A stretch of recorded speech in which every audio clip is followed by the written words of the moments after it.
27 years. That's how long the official story has gone unchallenged.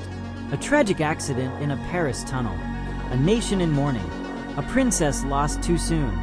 But behind the candlelit vigils and public grief, the questions never stopped. Why were so many details rushed?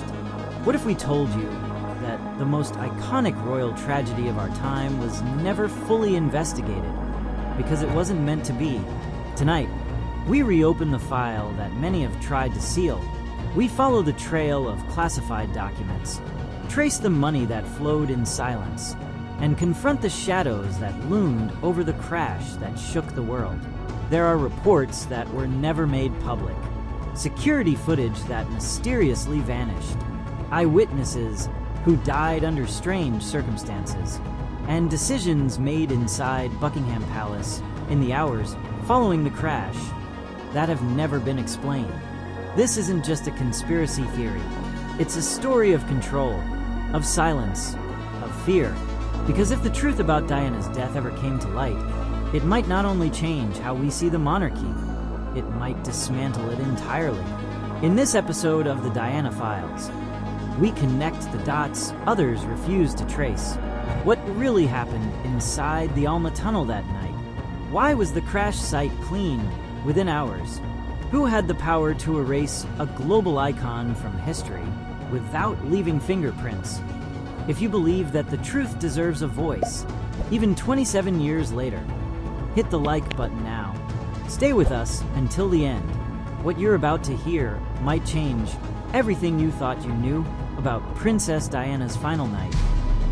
It happened fast, too fast. Just minutes after the black Mercedes crashed into the 13th pillar of the Pont d'Alma tunnel in Paris, the area was locked down. Police units formed an impenetrable perimeter. Reporters, bystanders, and even emergency personnel were kept at bay. No footage, no questions, just an eerie, official silence. But why? In major accidents, especially involving high-profile individuals, it's standard protocol to preserve the scene for extended forensic analysis. Photos are taken, evidence is collected, everything is examined. Yet in this case, the rules changed. By sunrise, something unthinkable had already taken place. The tunnel was washed down with high-pressure water jets, concrete scrubbed, debris removed, bloodstains erased, all before the forensic teams had completed their work. A municipal employee later revealed in a public interview that the order to clean the tunnel came directly from higher authorities. No explanation given, no documentation filed, and once that order was executed, whatever clues the scene might have offered were gone forever. If this were a routine accident, why the rush? Why remove the very evidence that could confirm or disprove the official version of events? Why sanitize the scene like a crime that was never meant to be solved? Even the timeline of events surrounding the response feels suspicious. The ambulance carrying Diana took over an hour to reach the hospital, despite the fact that the Petit-Salpêtrière hospital was less than 4 miles away. The medical team stopped the vehicle several times. They claimed she was being stabilized, but some experts argue that every delay may have been intentional. That every minute lost was another brick in the wall of silence being constructed around her. As the scene was erased and reports sealed, the media narrative was already being shaped. Drunk driver, high speed, no seatbelt, end of story. But witnesses told a different tale. They spoke of blinding flashes in the tunnel, of a white Fiat Uno seen speeding away, of motorbikes that vanished as quickly as they appeared. And yet, those testimonies were either buried, discredited, or completely ignored. This wasn't just a car crash. It was the beginning of a coordinated erasure, a crash that demanded answers, met with silence. Subscribe if that raised your eyebrows, because what happened to Diana's car is even more suspicious, and that's exactly where we're going next. The vehicle that carried Princess Diana to her death was a black Mercedes-Benz S280. But this wasn't just any luxury car. This particular model had a disturbing history that was never fully explored. Months before the tragic crash in the Ponte El Alma tunnel, this very vehicle had been reported stolen. When it was recovered, it had suffered serious damage. And yet, instead of being decommissioned or thoroughly reconditioned, it was quietly returned to the fleet of the Itoil Limousine Company, still carrying unresolved mechanical issues. According to company records and statements made later by investigators, the vehicle had a problematic steering system. Its electronic stability systems were faulty. There were concerns about the car's handling at high speeds, especially in tight urban settings like Paris. And despite all this, on the night of August 31st, 1997, it was the car chosen to transport the most photographed woman on Earth. A woman known to be under intense surveillance. A woman who, just hours earlier, had voiced fears she was being targeted. And then, after the crash, something even more alarming happened. The Mercedes-Benz was immediately confiscated, not for prolonged analysis, not for third-party review, but for destruction.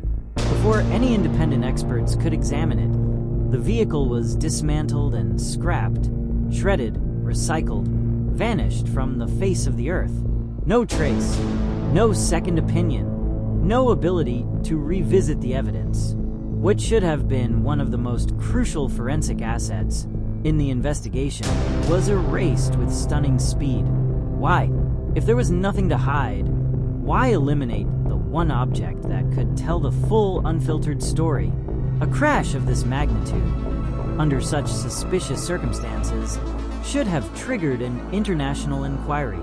Instead, the car became a ghost, and the official explanation that the damage was too extensive, that nothing more could be learned from it. But automotive forensic experts have disputed that claim, stating that even in worse cases, wrecks are preserved for years during investigations, especially when the victim is global royalty.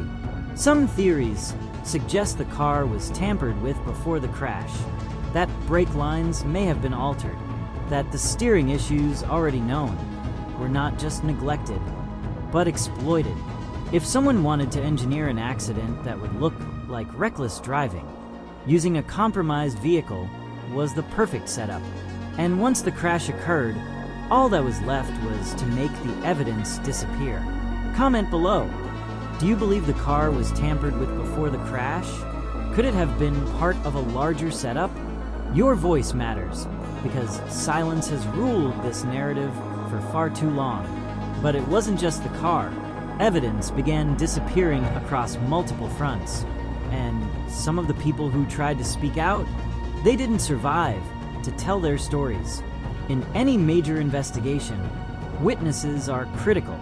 Their words help piece together the truth. But in the case of Princess Diana's death, many of those voices were silenced. Some by fear, others by force. Eyewitnesses who initially came forward with accounts that contradicted the official story were later pressured into changing their statements. Some withdrew entirely, and others simply vanished. Several onlookers near the Ponte El Alma tunnel that night claimed to have seen unusual activity. Bright flashes of light, vehicles driving erratically, and motorcycles fleeing the scene just moments before and after the crash. But those accounts rarely made headlines.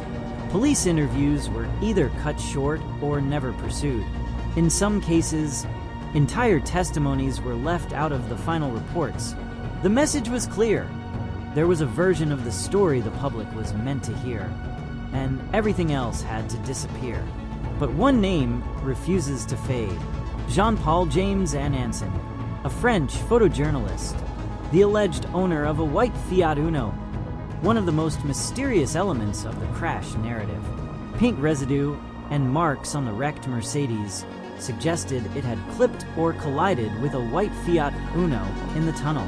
That car and its driver were never officially identified, but Andanson's name kept surfacing.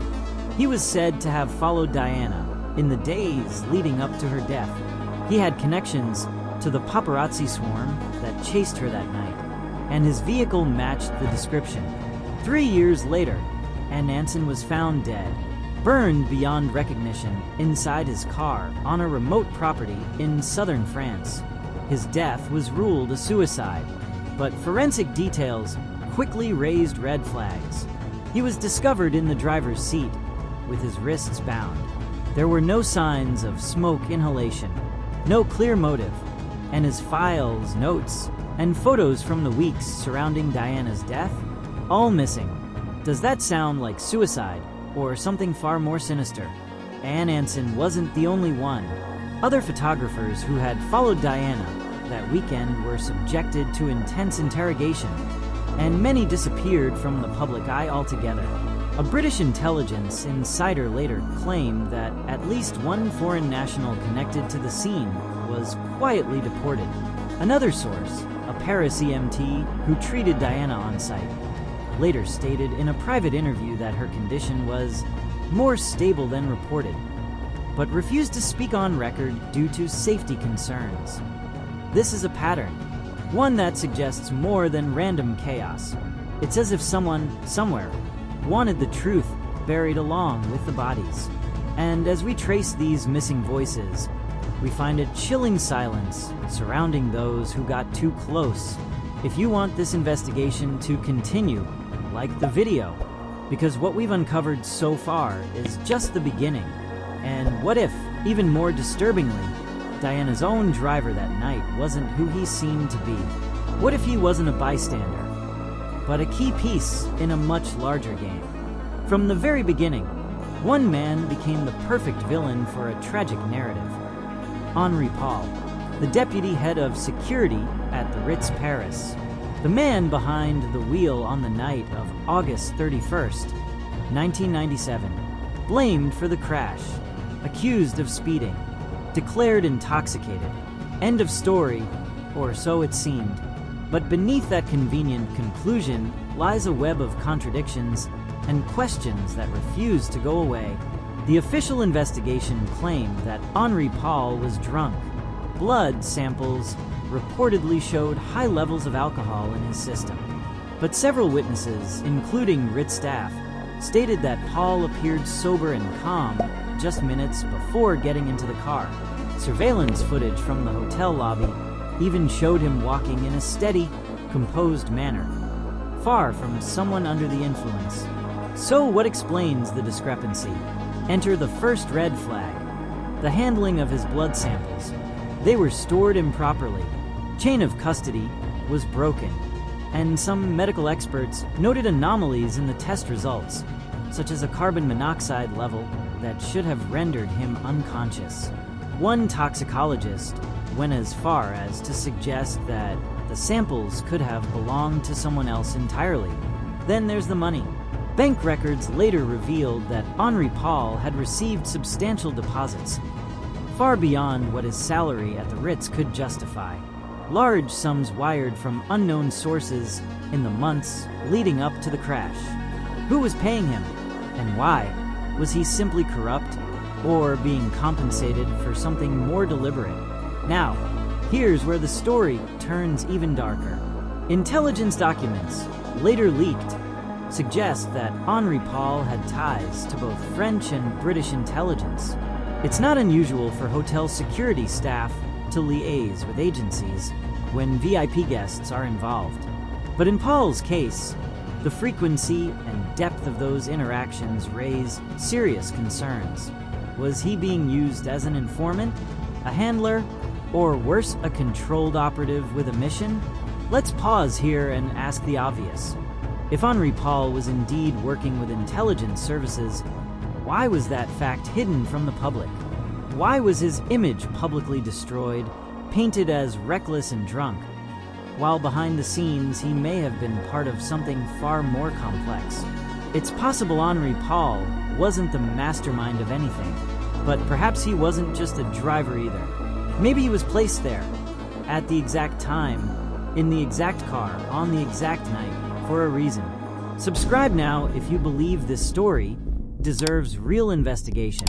because what comes next is even darker. We're not just talking about one night in Paris anymore. We're talking about a full-scale operation designed to erase, manipulate, and protect something or someone. Because now, we're uncovering the machinery behind the cover-up, and it starts at the highest levels. In the hours following the crash that claimed Princess Diana's life, something happened that very few people talk about, because it was never meant to be talked about, while the world was reeling in shock. Mourning the loss of the people's princess, Buckingham Palace moved quickly. Meetings were held behind closed doors. Royal advisors, government officials, and intelligence contacts convened. And within hours, files were sealed. Communications were classified, and something unprecedented was set into motion. British agents were quietly dispatched to Paris. Not diplomats, not representatives of the crown. Intelligence operatives. Their mission remains unclear to this day. Were they there to assist the investigation or to control it? Some reports suggest they met with French officials to coordinate the narrative. Others hint at more covert tasks. Securing Diana's belongings, intercepting medical records, and ensuring sensitive materials were handled appropriately. Then there's the silence. Strategic, deliberate, unsettling. The royal family made no immediate public appearance. Queen Elizabeth remained at Balmoral. Prince Charles was silent. No press briefings, no transparency. But what was happening behind the palace gates tells a very different story. Internal palace phone calls from those crucial hours have never been released. We don't know who spoke to whom or what was said. All we know is that a system known for protocol and order moved with astonishing speed and discretion. According to leaked intelligence memos years later, Princess Diana had been under surveillance in the weeks leading up to her death, monitored by both British and foreign agencies. Tapped calls, shadowed movements, every step watched. The official justification? Security. But security for whom? Because if Diana was being watched, it also means someone was watching what she knew, who she met, what she planned, and what she might have been preparing to say publicly. There's another layer. High-level contacts within British intelligence confirmed that documents related to Diana's life, her relationship with Dodi Al-Fayed, and her fears of being targeted were rapidly moved to restricted status after the crash. Witnesses who handled these documents were reportedly bound by lifetime secrecy clauses, and when Parliament attempted to request access years later, most of those files remained inaccessible on grounds of national interest. If there was nothing to hide, why did so much evidence vanish? Why were intelligence agencies involved in the first place? And why, to this day, do those who ask too many questions still face closed doors and missing records? Comment below. Do you believe the monarchy knew more than they ever let on? Did they move to protect the institution or to conceal a deeper truth? But the real question, the one no one dares to ask, remains. What did Diana know that made her so dangerous? And that's exactly where we're going next, because what she was about to reveal may have shaken the monarchy to its core. In the final months of her life, Princess Diana was no longer just a royal icon. She was a woman on a mission. Friends say she was more focused than ever, not on fashion, not on charity appearances, but on uncovering something dangerous, something that, in her own words, could bring down the monarchy. She wasn't speaking in metaphors. She was collecting files, writing letters, and confiding in people she trusted. People who would later say she was afraid for her life. Diana believed she was being watched, not just by paparazzi, but by forces with far more reach. She told her lawyers she was compiling evidence. She wrote in her now famous Mishkan note that she suspected a plot was being orchestrated to sabotage her car, to make her death look like an accident. Some dismissed it as paranoia, but in hindsight, Every one of her fears seems eerily accurate. What was she investigating? Some claim it was connected to arms deals involving members of the British establishment. Others point to her outspoken opposition to landmines, a campaign that angered powerful governments and defense contractors alike. But the most explosive theory ties directly to the royal family itself. Diana had discovered information, allegedly about secret affairs, financial scandals, and possible ties between monarchy figures and intelligence operations. Information that, if made public, could have irreversibly damaged the reputation of the crown. She had started keeping notes, audio recordings, private correspondence. She told multiple people, including journalists and close friends, that she was preparing to go public, that she would give an interview, or release a document, or write a book. She never got the chance. After her death, those materials vanished. Her personal room in Kensington Palace was sealed. Her safe was empty. Her private secretary resigned. And those who knew about her investigations suddenly refused to talk. One journalist she had contacted left the country. Another received anonymous threats. A third died under suspicious circumstances. The royal family never addressed these claims, not once. And to this day, no official investigation has ever confirmed what Diana was working on. But the patterns are undeniable. She was asking questions no one else dared to. She was looking behind doors that had been locked for generations, and that made her dangerous. Did she manage to leak the truth before she was silenced? Some believe fragments of her research still exist, hidden away, waiting for the right moment. Others believe those files were destroyed the moment she died. But one thing is clear: Diana was closer to something real, something powerful, something that could change everything we thought we knew about the British monarchy. If what Diana discovered truly had the potential to unravel the very fabric of the British monarchy, then one question remains more dangerous, more haunting, and more urgent than any other. What exactly was she trying to reveal? Not what the tabloids speculated, not the scandals we were told to obsess over, but the real truth, the one so explosive, so destabilizing, that it may have led to her being silenced forever. Diana wasn't just a woman scorned. She wasn't just a humanitarian with a camera following her. She was becoming something else. An insider who had seen too much. Someone who had stepped beyond the carefully curated narrative the monarchy had spent generations perfecting. Someone who began documenting, questioning, and preparing to expose what others had always been too afraid to speak of. She said she feared for her life. She said her car would be sabotaged. She said there were forces bigger than the royal family watching her. At the time, many rolled their eyes, called it dramatic, emotional. But now, looking back at every erased report, every silenced witness, every redacted file, her words sound less like fear and more like prophecy. Did Diana uncover financial secrets that would have brought down royal institutions? Was she preparing to expose intelligence operations conducted under the crown's protection?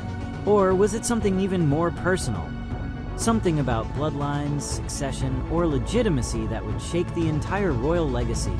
We may never know the full answer, because the moment Diana's voice was silenced, so were the documents, the recordings, the interviews, the drafts. Every trail she left was intercepted, erased, or buried under layers of national security and royal discretion. But there's something they didn't erase: the pattern, the consistent sequence of control, cover-up, and silence. The same pattern that follows every major moment in this investigation.